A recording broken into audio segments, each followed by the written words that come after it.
thing to do. I thought once you finish your training, then you do a fellowship, right? Or that will help you get a job and not calling you back and finding another doctor, being constantly told you're not qualified. I did everything right. I went to residency. I studied for all these years. I thought I did everything right. I don't want to sign a full-time job. I feel like residency was like prison. Hey guys, it's your girl, Dr. Awadia. Welcome to my YouTube channel. And in this video, I'm going to talk a lot about what made me become a travel doctor, a locum tenens doctor, 1099 travel doctor, whatever you want to call it. What inspired me to do it? How was my journey during this time? And how did I get my first contract straight out of residency? And how did I have the courage to do it? So this video is going to be jam-packed. I'm going to share a lot of gems, but it's going to come in multiple parts. So stay tuned, okay?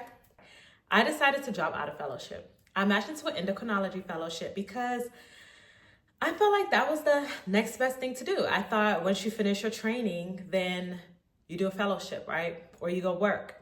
I was scared to work. I didn't feel ready to be an attending. I don't know why, probably the self-doubt. And I just thought, okay, if I just delay this process and just train another 2 years, then I'll be good. Or I heard a lot of horror stories about being like a hospitalist doctor, primary care. So a lot of my decision to do endocrinology was driven by fear. And let me tell you something, when a decision's driven by fear, it's going to be really hard to have God's blessing over that decision. And it's going to be really hard to be at peace with that decision. Honestly, you're going to suffer through that. And that's pretty much what happened. I was never at peace with that decision. I felt like I was just rushing it. And I actually matched into it. So I matched December. And, we start fellowship in July. In April, I said, you know what? I got to bite the bullet. I got to submit this in. And I have to drop out of fellowship, right? And I was really afraid because there's not a lot of information you see online about people dropping out of fellowship. It's kind of taboo. It looks bad. And people were like, yeah, if you drop out, you won't be able to match again. It's going to look really crazy, look really bad on your resume. People putting fear inside of me. And I feel like that's what us doctors do. We are fear-driven people. If we really look at most of our decisions, it was driven by fear. None of it was faith-driven. A lot of our decisions are fear-driven. A lot of our decisions are not built off faith because we live in a fearful industry where, oh my God, if you don't match, then you got to sit for a year. Oh my God, we're such in this fearful state. And for me, I just said, you know what? Whatever God wants for me, he will want for me.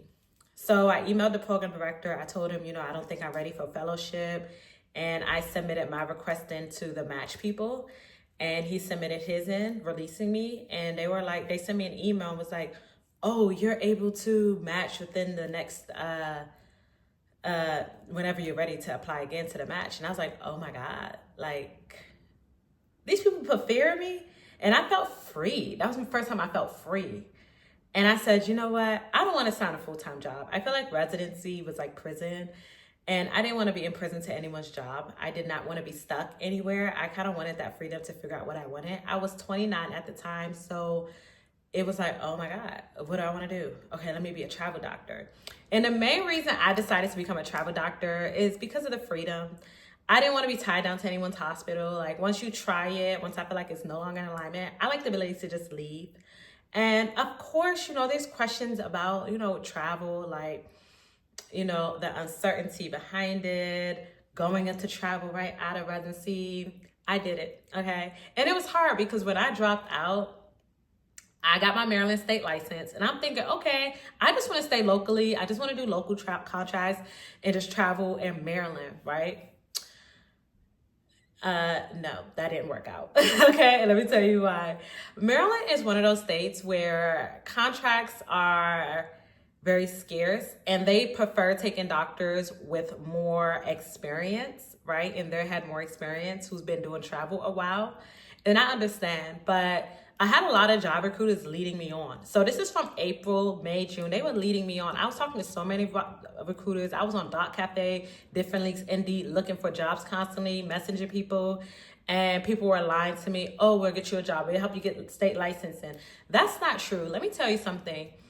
the main time they help you get a license in a state is if this state doesn't have a lot of doctors with licenses and is not oversaturated. Maryland is oversaturated. Certain states are oversaturated where they're going to find a doctor there with the license before they even help you find a license, right? So states like Idaho, New Mexico, Montana, they usually do that. So let's make that clear, okay? So they usually tell you that to lead you on, but it was a lot. I mean, I was thinking, oh, it's going to be the straight path. It was not the straight path. As I said, I was being led on. And then I had jobs ghost me the day of. I had jobs like not even, like it was so crazy. I was like, yo, what is this? I thought I did everything right. I went to residency. I studied for all these years. I thought I did everything right. No, it didn't work out like that, unfortunately. So, I had to continue having faith. And I think this is the first time I had to start relying and trusting God and his path over my life, because it had nothing to do with accomplishments, achievements, how much school. This really just had to come from God's favor and love over me. And it was hard. I mean, being ghosted by jobs, being told that we'll help you get a job and not calling you back and finding another doctor, being constantly told you're not qualified, being told that maybe you should practice a couple years and then go on to travel. First of all, these things are things of the world. These are limitations. Limitations don't come from God. I'm just telling you that right now, okay? So one of the jobs that I actually wanted, and this was like in August. So like I said, this took place for like 4 or 5 months. It was a horrible time. And I was really sad, and I was just studying for my boards. And then in August, I got a job opportunity to work for this one company. They offered 10 shifts a month, which is what I wanted. They offered amazing pay, and I was like, yes, I got the job I wanted, yay. But this job was very, they was very skeptical about me, right? Because I didn't have the experience. They were afraid to get me. And they were saying, yeah, like some of our sites, you're going to be the only hospital doctor there. Like all these, I was like, I can do it. I know that I'm more than capable of. And they had doubts, but yeah, they offered me a contract eventually. And I was so happy. The recruiter's like, they want to take you, because this recruiter was fighting for me. Like, and then a week later, I didn't get a contract. And I'm like, where's my contract? Like, where is it? And the recruiter called me. It was like they changed their mind. That was the first time I was like, oh crap, okay.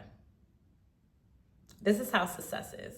A lot of no's, a lot of redirection, sorry. I was like, God, I trust you during that time. I was sad, but I said, God has a bigger plan.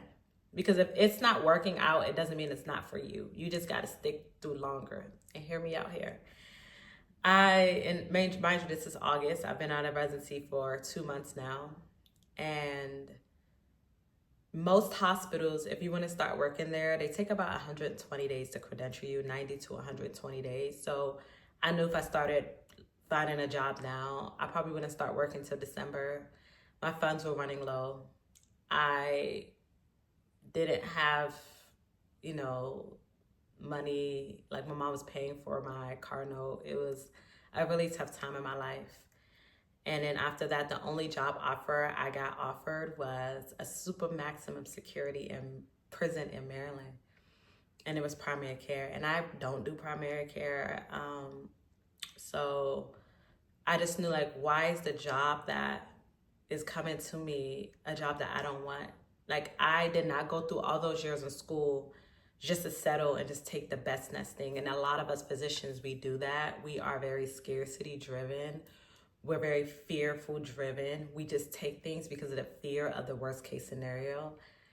And my spirit was telling me not to take this job. Mind you, this was the only job. I said, let me go see the job. Let me go see the hospital or the prison. And I was driving there. As I was driving there, I got an email from this recruiter. And they messaged me and they said, hot Oklahoma job.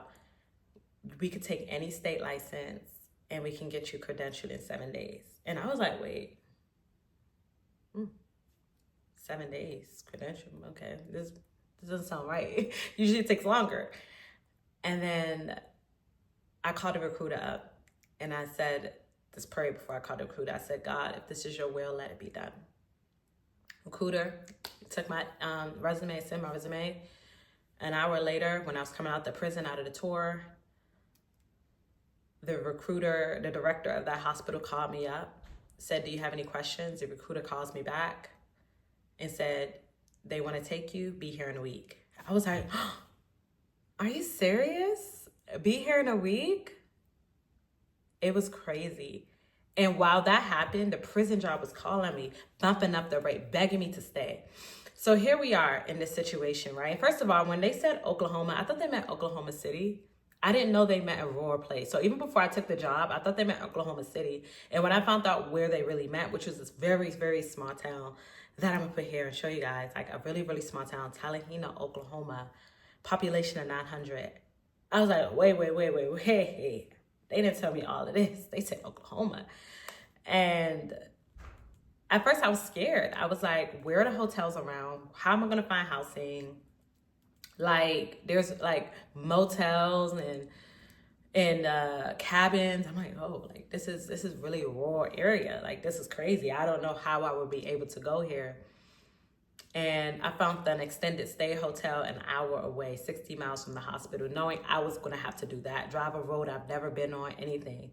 And I said, "God, I trust you." That decision felt so light and peaceful, and I decided to go with it. I chose uncertainty over the certain prison that I see, the state I'm from, and I chose that because I knew God had bigger plans for me. This was a Monday through Friday locum job, so it required me to move and stay there. Usually the 7-on-7 jobs, you don't have to stay there. So you can go for 7 days, come back. God wanted me there in solitude. I'm gonna talk more about that experience because, that was when I started to transform spiritually and change spiritually. And I say all of this to say that we have to sit longer and wait for what God has for us. It was a really hard time. Like, I didn't have any direction, no mentorship, no nothing. I was really taking it hard. Like, it was hard, and I look over that, and as I transition now to my 4th contract, I'm sitting here like, wow, I'm so happy I went through that because it allowed me to trust God. It allowed me to put my trust and my faith in Him.